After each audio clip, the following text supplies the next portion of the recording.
प्यारे बच्चों, एक मर्तबा का जिक्र है कि एक छोटे से गांव में एक प्यारी सी बच्ची रहती थी जिसका नाम आयत था।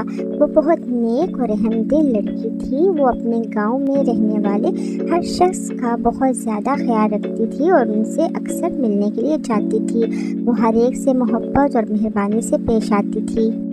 लेकिन एक बूढ़ी अम्मा जो झोंपड़ी में रहती थी उनका बहुत ज़्यादा ख्याल रखती थी और हर रोज़ उनके घर जाकर कोई ना कोई खाने की चीज़ें देकर आती थी। और वो बूढ़ी अम्मा अपने घर के दरवाजे के बाहर बेचैनी से आयत के आने का इंतज़ार करती। एक दिन ऐसा हुआ कि आयत को बूढ़ी अम्मा नज़र न आई तो वो परेशान हो गई और दरवाजे पर दस्तक दी तो बूढ़ी अम्मा ने अंदर से आवाज़ दी, आयत अंदर आ जाओ। लेकिन जब आयत घर के अंदर दाखिल हुई तो वहाँ कोई नहीं था। वो डर गई कि अचानक कमरे में रोशनी फैल गई और एक परी नमूदार हो गई।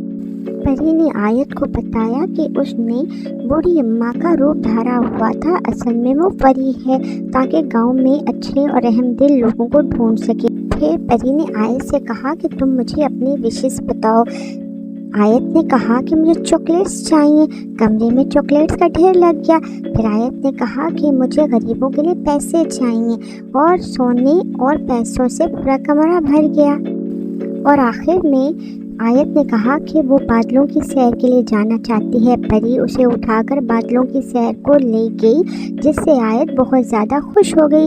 प्यारे बच्चों, आप भी नेकियां करते रहेंगे तो आपको दुनिया और आखिरत की तमाम चीज़ें मिल सकती हैं आयत की तरह।